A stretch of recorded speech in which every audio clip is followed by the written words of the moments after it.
from in the chats and the comments. Big waves to you. Good to see you. Good to see you. Good to see you. Yes, yes, yes. Man, good to see everybody. Rick Redford is taking in the festivities of some Atlanta Braves ball games and Red Sox. Got to watch that. Anybody's watching the Braves today, they'll see, or this evening, they'll see that. He's up in the stands somewhere. Rick, maybe in the comment, where are you sitting? You said left field, right field, behind the. So our word for today on Hump Day is anticipate. Anticipate. You look at the definition, it's regard as probable, expect, or predict. Anticipate. I look at anticipate and think of prepare. Like, I think of people that have that people of that are troopers, that are warriors, that have fought to defend our country. They anticipate things, right?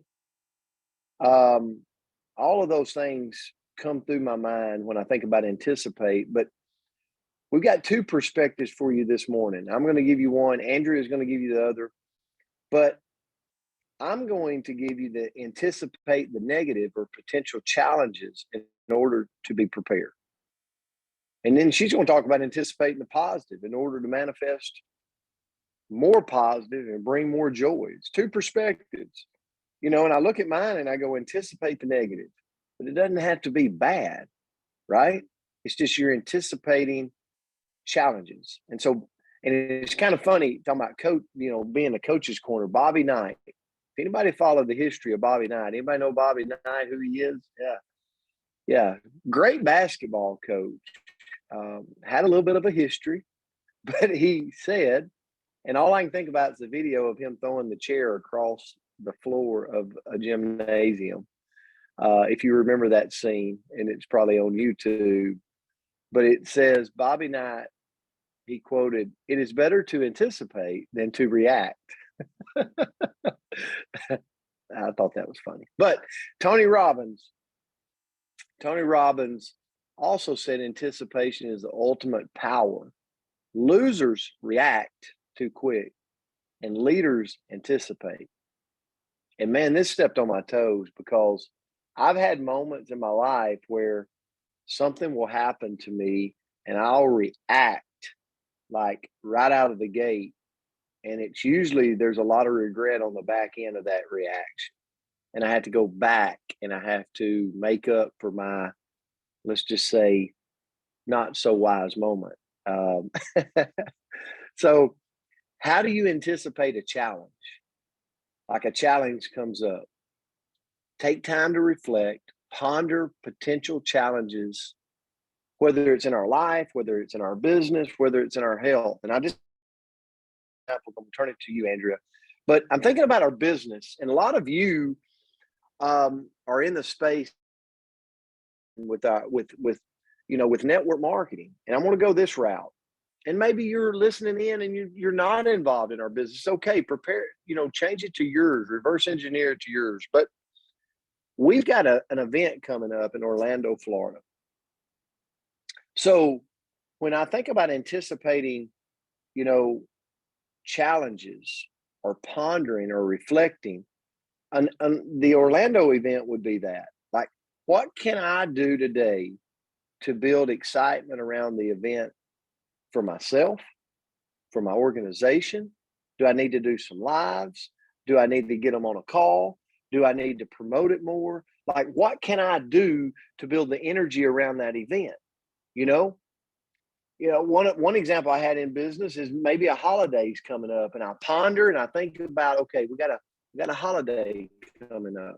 How can I do something in my business? What sale can I run? What action can I take? Like, what can I put out there on social media?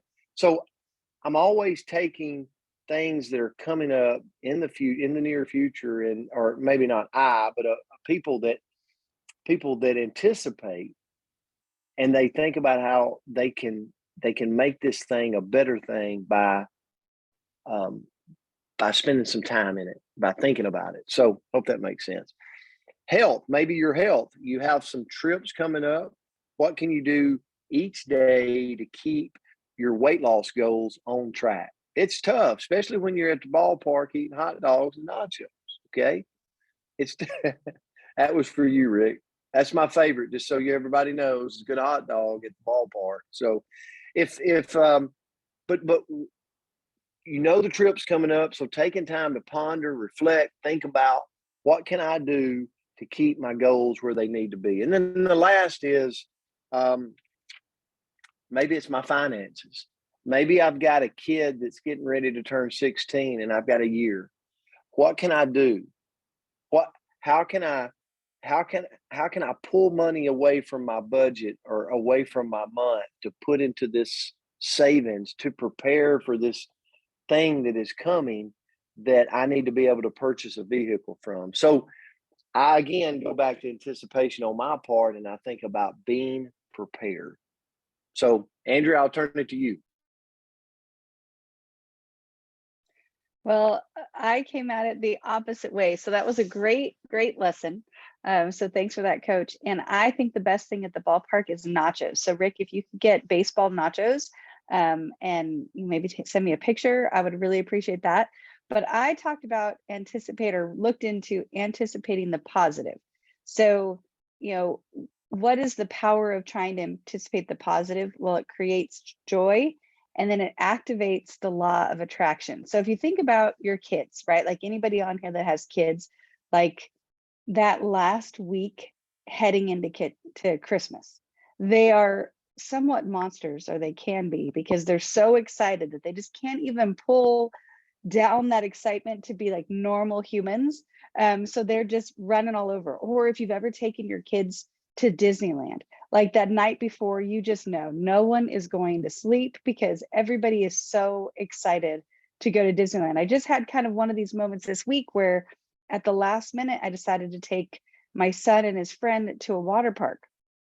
And I thought, oh gosh, I wish I'd known in advance, because half the fun of going somewhere is the excitement of knowing you've got it in your future. So the quote that I found was, the act of planning things to look forward to is as powerful and is a powerful tool to create the future that you want.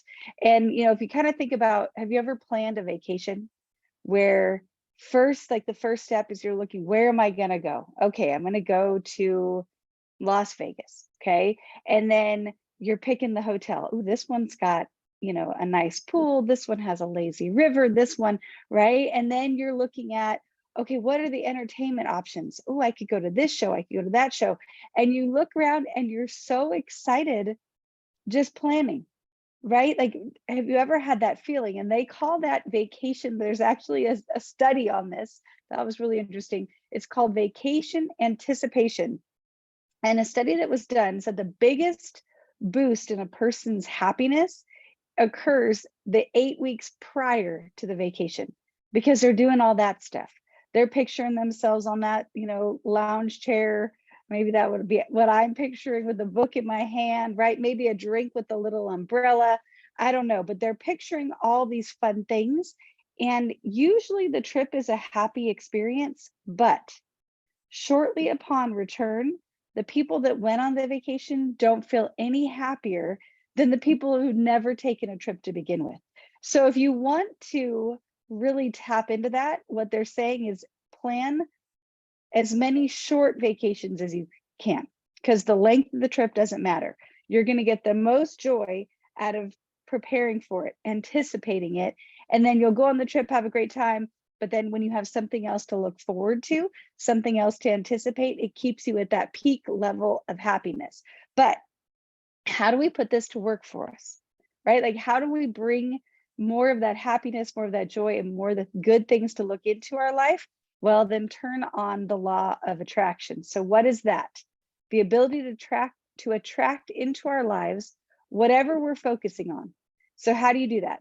First of all, wake up with gratitude, right? So ignore your phone, right? Like, how many, I know I'm so guilty of this.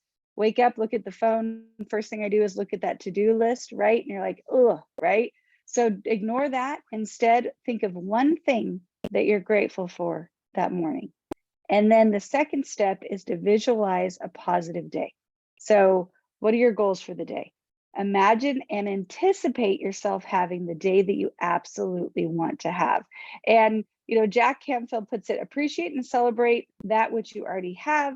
And then 2, focus on, talk about, believe, visualize, affirm, and expect that all you desire is already on its way to you. So you want to learn more about that? Like, I don't know if you guys have all watched or seen or read The Secret, but it's a great book about the law of attraction. Gabby Bernstein is another one that does a lot. She has a book called Super Attractor.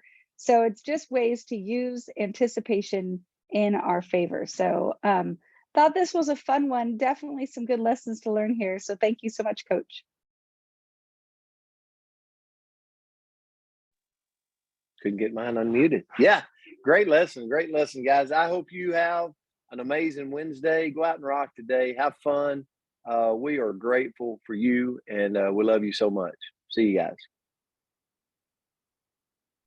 Thank you. Thank you. Thank you. Wonderful. Awesome.